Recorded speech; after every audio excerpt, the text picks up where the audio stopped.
So we pick it up discussing Ribis, the different halachas, is to, even though Ribis is usher, if you get the Ribis, the Malva gets the Ribis, he doesn't really have to return it. So you have to explain the panemius of this matter, that the Malva Baribis, if he comes to do teshuva and he wants to return the Ribis, so if someone lends $100, he gets $120 back. That $20 is Ribis. He does teshuva, he wants to return it.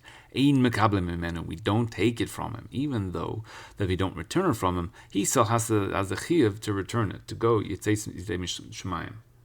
In order that he is yotzeh, his chiyuv of, because that Ribis is also. But nevertheless, I mean, it's chassidus, you don't take it from him.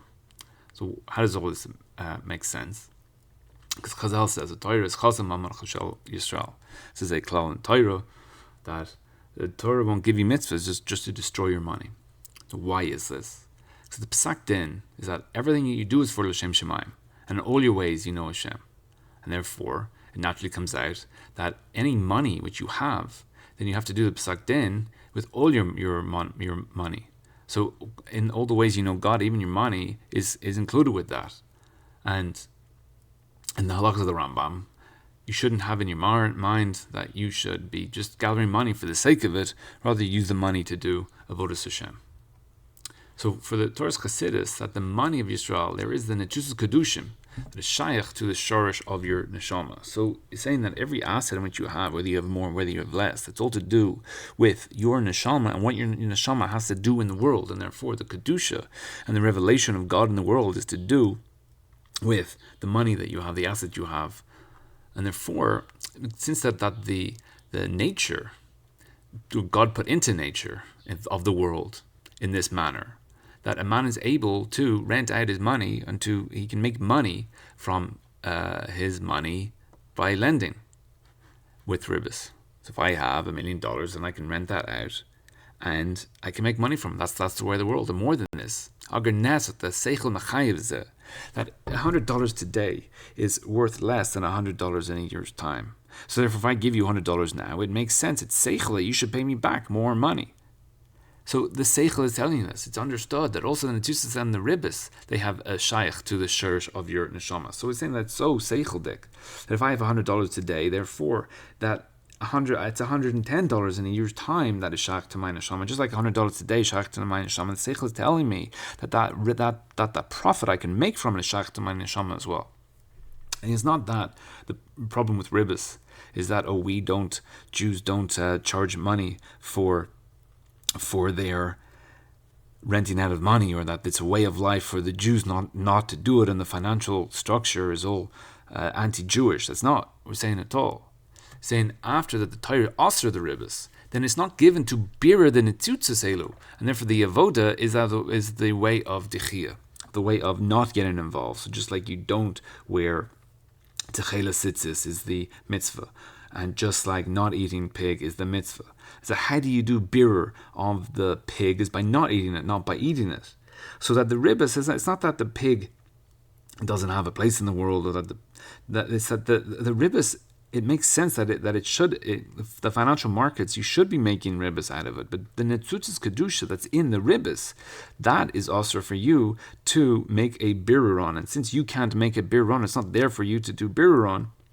So therefore it's asr, and therefore don't take it. But that's not to say that the markets are incorrect, or that you shouldn't get Ribis for your money. No, you should. Just like you should eat pig, but God says don't do it. And therefore, since God says don't do it, you can't get you can't get closer to God by eating pig, and so too you can't get closer to God with that money from the Ribis. However, after that you took the Mav already took the money, he did a be'isr. The money of the Ribis, and it's already came into his money. So he took the $120, and now that $20 went into his asset base. Now it's in his asset base; it becomes part of his money. Now he's shaykh to that money, and now it's shaykh to do birur on that money.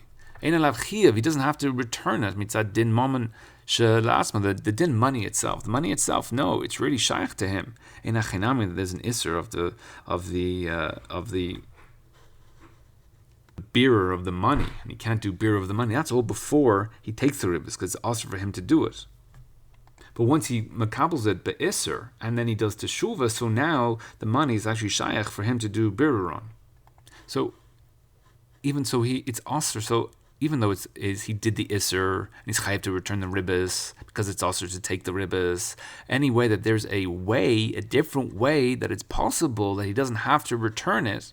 So once you enter into this alternative opportunity, the alternative path, so then you're able to actually take that, since the Ribis is so shachtu, because Ribis is so obvious in such a way of the world, that once there's an alternative path that you just don't have to give it back. So then you need to try that the money actually stays by you. Since that the Netzus is shayach to the shorsh of your neshama, so you should keep it, because that's really Mikra Din, it's your bearer, because Ribis is such a thing for Jews. And that's the reason that the Minas Chasidus that you don't receive the Chasidus Ribis that comes to, the guy comes to be Yotzei Shemayim. Because the Netzitzes in the Ribis is shaykh to the shorish of neshama of the malva, and not to you. Therefore, if he returns you the money, he's returning the wrong money to you. Obviously, if you never paid him the Ribis, so therefore it's more shaykh to you. Once it came into his asset base, now should find a way to keep it there that he can do and like remove the isser, and therefore he can allow him to do the bir on that money, and therefore you don't makabel it from him. So then it goes on to the idea. So therefore we have a mitzvah to lend to, it's Ma'achlokas Rishonim, according to the Rambam, you have a mitzvah to lend with Ribis to the Goyim. And why is the same idea? We can explain why we have to take Ribis from a Goy, even though it's also to steal his money, gazol, oina, all these type of things. It's also from a Goy. Why is Ribis such a thing? But again, it goes back to the idea that it's not that there's a problem with the Ribis itself.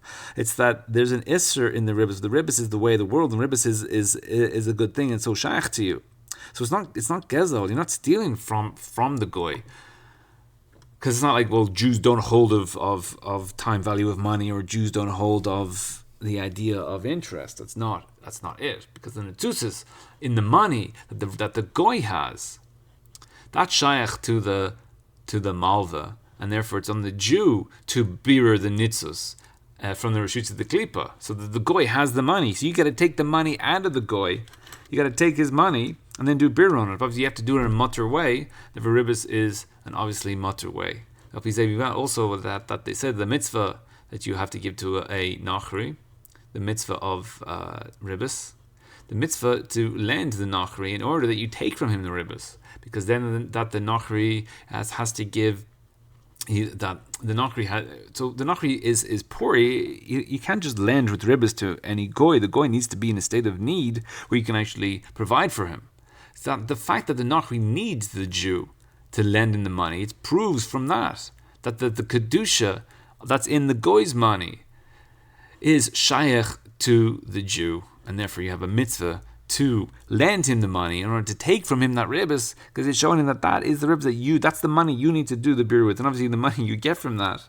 Therefore you have a chiyuv, now you have a mitzvah to do good things with that money, whatever that is. See the Rambam, and not just to spend it all on Netflix, unless that's a mitzvah.